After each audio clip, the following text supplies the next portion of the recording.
One evening we were sitting around at dinner and my dad said, "Oh, hey, guess what I did today?" I said, "What's that?" And he said, "I bought a Cessna 172. So we went out and started our flight training and got my private pilot's license when I was 17. I actually was flying an airplane before I was driving a car, and continued to build my ratings from there.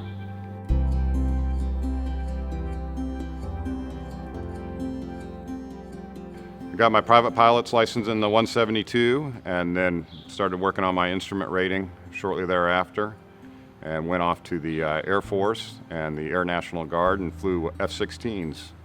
In 2001, went to work with my dad's company.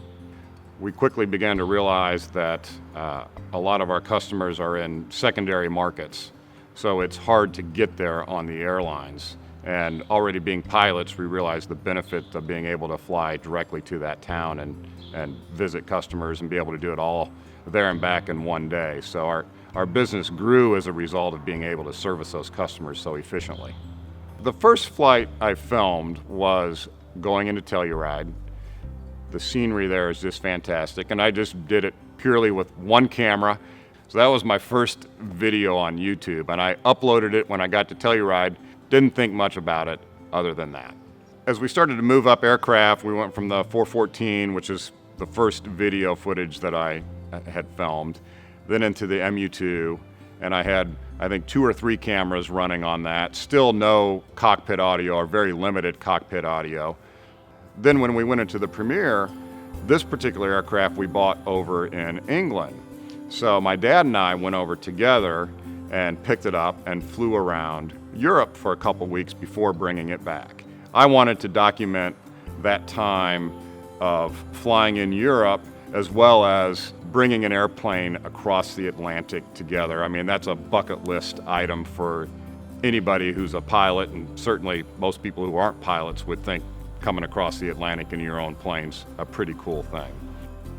I filmed it more from a pilot's perspective initially, and that was going under the assumption that everybody watching it kind of knew what was going on. So as I started to get these videos out and people started to provide me feedback on them, I realized pretty quickly that probably only half of the people actually watching the videos are pilots. So I think there's another whole half of the population that is not pilots, but just is interested in finding out what the heck goes on in a cockpit. Those of us that fly airplanes at this level strive for a certain level of professionalism. So if we want to maintain 114 knots on final, it's 114 knots. It's not 109, it's not 121. There's big differences between those. It may not seem like a lot, but there are. So we're always striving for the highest level of professionalism, which also is what my videos allow me to critique my performance on how well I did, how well I didn't do. And so I have 4 cameras set up in the cockpit at any one time.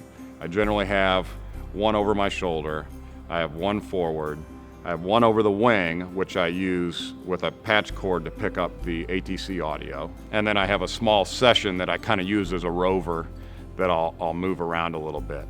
So the challenge with the cameras is not allowing them to be a distraction from flying the airplane safely. On a lot of the videos, you'll see Sam in the right-hand seat, and Sam is a longtime family friend. He's been my summer intern for the last couple summers, and he really enjoys riding along in the right seat, and we've had a lot of fun with him. I don't know if you remember the radio calls where he's trying to get somebody, he's checking in and trying to get the controller to tell him good morning. So there's a lot of fun banter that goes back and forth between Sam and I, and it's really fun to have his enthusiasm and his youthful exuberance up in the cockpit with me. So the day of a flight, I'll arrive early, and the first thing I do if I'm going to film that day's flight is get the cameras set up. That way I can get them all situated in the cockpit and basically forget about them. And then I can go and do my pre-flight of the aircraft, get everything ready to go. And then where most of the videos pick up, you'll see is me squeezing myself into the left front seat and getting the cameras rolling. And I just let them roll from there and really don't pay attention to them. For me, the landscape makes the videos interesting, but also the weather.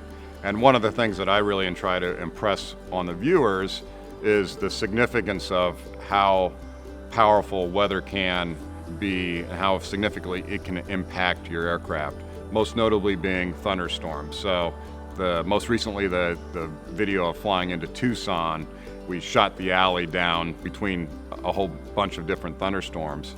In my videos, I never want to appear cavalier because that's not how I fly. I'm very deliberate, I'm very conservative, and I think that's what has allowed me to fly all these years without incident, and that's what I want my viewers to be able to have that same benefit as well. It still surprises me the number of people that actually watch what I think is the same video as the last one, and they find something new in it. The number of comments I get about something different in a video always amazes me. That shows me that people are really paying attention to the finest of details. So it's a challenge for me to provide content that's going to be new and refreshing and interesting to them. But the videos have become, for me, much more of an opportunity to inspire others to get involved in aviation, to renew their license, to get out from behind the flight simulator and head out to the airport and learn how to fly, and to motivate people to get involved with aviation. It's been such a great thing in my life. I've met so many wonderful people, made great friends. It's helped our business grow. It's a way that our family has united around trips in the airplane. And for me, it's an opportunity to give back and encourage people to see what I've been so fortunate to be able to have in my life.